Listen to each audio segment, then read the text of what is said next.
welcome to the channel. This is Go Gretty and welcome to the Porsche eSports Challenge USA. It's round number 2 here at Laguna Seca, and we are in the 1995 Porsche 911 Carrera RS, and we are competing to be in the top 12 from these 4 rounds so we can go to Indianapolis and compete for $15,000. So stick around, check it out.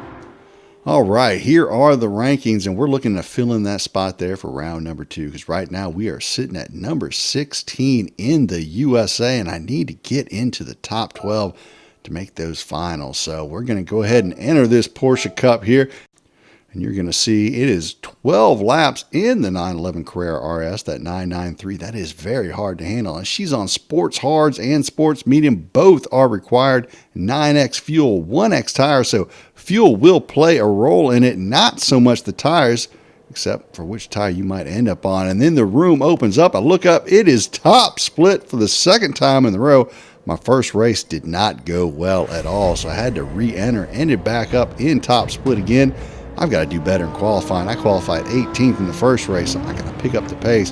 Here I'm behind the number 1 qualifier, Steiger, and I'm like, well, I'll just try and follow him the best I can, and hopefully that'll help pull me up towards the front.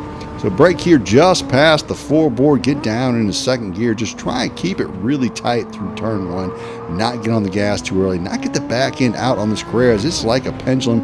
If you looked at the BOP, my friend Turpy said, check it out. There is 0 front and 0 rear sway bar with the BOP on. So once that rear end starts swinging, it is hard to get it back under control. Third gear through turn 4 there, and get into fourth and head towards this very fast uphill left-hander here at Laguna.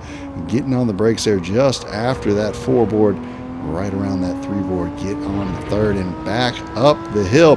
We're going to tap the brakes here in 4th gear between the 3 and the 2 and try and just miss that sausage while getting back on the gas. Get a little squirrely there coming out the other end. I'm like, oh, I hope I didn't lose too much time on this lap. Really could use the starting better than 13th position. Into second gear here at the top of the corkscrew. Nail the throttle. Send it full send down. Rip it into 3rd gear. Come around tight and tidy. Here as we go down the corkscrew, and I picked up almost 6/10 through the second sector. Very good second sector for me there in 3rd gear here through the penultimate turn. Heading towards the final turn down into second gear there just past board number 3. Gonna clip that sausage on the left-hand side, back on the gas, and hope that the lap holds up and hopefully moves me up a little closer towards the front end of this top split lobby. Move up into 11th position. I will absolutely take it, because that means I'm not starting near the back like I did in race number 1. In the middle of the field though, so what do? Well, I click on the settings here and I say, well, I'm in the middle of the field. I got to make something happen. So I decided to switch over to the sports hard tires, and what I'm going to do is I'm going to run those sports hards for 5 laps and then come off of them on the end of lap number 5 and switch to the mediums and try and run everyone down and save a little bit of fuel. See if I can't jump anyone in the pit stop. So I don't know how many people I can do that to, but I mean, these are some really fast guys, so you got to come up with something a little bit different. So traction control on TCS1 as the lights light up and then go out. Ready, drops it on them, takes them sleeping at the light, splits the difference between the two, trying not to push on Mr. MCA too hard right there at the start of the race, but only had so much room to work with. And then as we come to turn 1, I don't want to murder anyone in turn 1. I'm going to go in there nice and easy as Smydeen forces his way through, pushing MCA into me, pushing me wide, but luckily the rest of the group racing pretty clean there through turn 1. Just Smydeen a problem, no big shocker there. Smydeen causing a lot of problems for a lot of people in races lately. We think that may actually be Luis Dionisio. But into turn number 2 here, you can see Smydeen push himself past Pop. Gets a little squirrely coming out that other side. I'm thinking about going down the inside of there, and I'm like, I don't know what tires Pop's on, and then I'll be right behind MCA, and I don't want him to send it down the inside, so I'll just step into line here. I'm trying to save fuel anyway, and so no need to try and make a run on here. Zen kind of looking up the inside there. I get on the brakes just a little bit late to hold my position. Worked out okay, but lost a little bit of ground there to Apple Pop. Need to get back into a slipstream so I can save some fuel so I can make this 5-7 strategy work. Down into second gear, heading back down the corkscrew. And it looks like we got a little side-by-side action between NCA and someone else there on the right-hand side. Can't quite make out that name. We head down now into the right-hander. MCA and Pop take advantage of P12 having a little bit of a struggle there coming down out of the corkscrew. MCA backs back out of it though. Wonder if he didn't feel bad about that move, as Zen just absolutely sends it down the inside of both me and MCA. I was like, well, maybe he's on the medium tires. Don't know, but I moved out of the way. That was a heck of a set there. MCA saw it coming too. He moved over to the side. So Zen now into P12 from all the way back in P14. So good move there. Then he goes a little bit wide. I go down the inside of both him and MCA. Get on the gas coming out the other side, but MCA carrying just a little too much speed for me to make the move pass back up underneath him. Now, I kind of drift this second corner here quite a bit, and other people were taking a good bit smoother, so I don't know that I was quite taking that corner right, but it just felt like if I took it flat, boy, that Porsche just didn't seem to want to hook up, as MCA has a little bit of trouble coming out of that corner, gets off into the dirt just a little bit, not quite slow enough for me to make a move down the inside. So I'm going to hang out now in Mr. MCA's slipstream, again trying to save fuel. See me short shifting there about 3/4, and I've got 5.5 laps remaining. I've run about 1.5 laps, so that's telling me I can do about 7 laps on a 3/4 RPM shift, shifting around 6250, 6500 RPM, trying to let the big torque band on this Porsche eat. So I'm hopefully saving some fuel and enough time to make up some positions as I'm sitting back here in P14 on the sports hard tires, and a lot of the folks up front who are pulling away are on the racing mediums right now, hoping that they're doing a lot of battling up there and causing each other to lose some time, but we'll find out soon enough. And as I head down the front stretch, I see there that Smydeen served a little bit of a penalty there. See, he was ghosted out for just a second. He goes wide. I look down the inside, get back on the gas, but just can't quite make the move stick down the inside. Smydeen now here into turn number 3. Smydeen getting a little loose coming through there. I wonder if he's not struggling just a little bit. Get into third gear. Cut it close to the sausage. Smydeen getting a little loose once again. This Porsche is quite a handful, so it's not surprising to see him getting loose coming out of these corners. I know I was struggling with this thing. I about wanted to throw my controller out the window, break my wheel, throw my rig down, smash on it. This car was a nightmare to work with. The back end just swings around like a pendulum as Mr. MCA goes wide off into the grass. Even Mr. MCA is struggling with this car, so I grab a quick Gretty pass right there.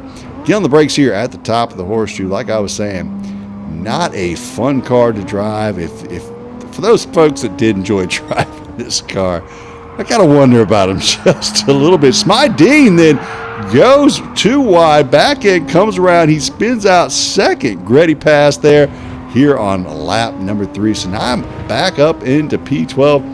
So far, everything looking pretty good. I'm not losing any time in battling. I'm just getting passes as they come up.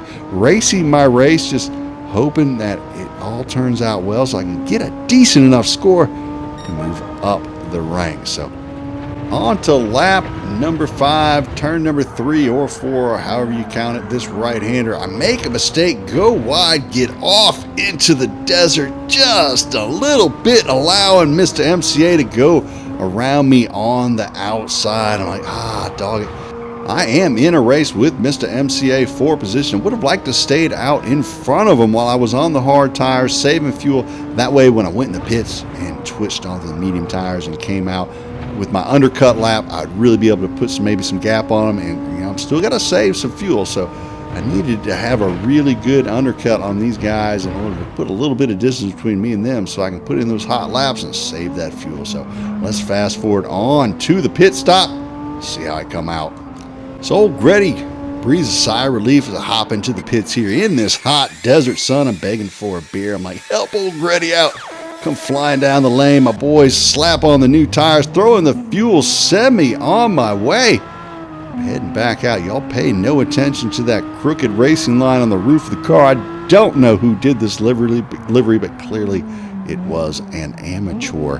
So y'all just don't look at that now. You just look away, look somewhere else as I come out of the pits all by my lonesome. As you see other people go in the pits with 7, 2, 3% fuel. I went in with 31%, so that is time saved. Is it enough, though? I've got to have a good out lap. Let's fast forward to the next lap where everyone else goes into the pits and see if it paid off. All right, here we are at the end of lap 6. People are jumping in the pits. Mr. MCA, Zen, Kane, Manny, all of them in front of me here. And they're all jumping back on the medium tires just like I was, but they all had a little bit less fuel than old Gretty. Plus, I had one extra lap out on the medium tires. As you see, Zen and Mr. MCA coming down pit lane as I come around turn 1, turn 2, heading towards turn 3. Zen and Mr. MCA side by side. Go Gretty down the inside. Get on the brakes, heading towards in to turn number 3. A little bit of contact, but Go Gretty takes a quarter. And the undercut paid off as I get past Zen and Mr. MCA on lap number 7. So I'm into P11. Question is, can I chase down Kane and Manny while trying to hold off these two really fast guys behind me? I've got to do it shifting about 3/4 of my bar at the top. So again, shifting around that 6,500, 6,250 mark. And that should hopefully be enough to get me all the way to the end. On to lap number 10, 8.3 seconds to Kane, 0.95 to Zen, 2.7 laps of fuel remain in the tank. Has me a little bit worried. I need to be closer to 2.8, 2.9 into turn number 1. On to lap number 11, only 1.8 laps of fuel remaining. Need that closer to 1.9 or 2. Now on to the final lap, 0.9, now 0.8 laps of fuel remains. That's not enough to get around the track. As I'm catching up to Manny within 1.8 seconds, Zen still within 0.9 seconds of me. You see, getting loose, going around those corners, trying to get on that gas early to catch old Gretty while I'm trying to reel in Manny, but I can't really do a whole lot to reel him in. As you see, I'm short shifting, keeping it in fourth as I come around this corner, just trying to save every little drop of fuel I can while still racing, holding off Zen behind me, trying to catch Manny in front of me here at Laguna in this car that is extremely hard to keep on the track. Oh my goodness. Can I make it happen? Can I take that P10, or will P11 overtake, or P12 overtake me and take P11? As we go up towards the corkscrew, I am just about a second back, but I had a terrible left-hander there. As Zen comes up, challenges around the outside, but backs out of the move last second. Probably a good decision there by Zen. I get into second, and then third, I lose contact with Manny. He pulls about 3/4 of a second because of that left-hander up the hill that I had. I get a little squirrely coming out of that, get back down, penultimate turn. Manny goes wide, he gets in the dirt, then I go wide, I get in the dirt, get on the brakes there at the 3 turn. Zen looks down the inside. I look down at my fuel as I come through the final corner. 1% fuel left, heading towards the finish line. Now down to 0% fuel, 0 laps left, and I run out of fuel just before the finish line, but managed to hold on to a P11, holding off P12. Not quite enough to catch Manny there at the end. So not a terrible race considering. I was pretty happy with that result in the top split lobby, so I decided to go ahead and put those 193 points in the bank. That gives me a solid second round to beat in round number 3. Hope you enjoyed the race. Hope you enjoyed all that action. If you did, come back and check out some more.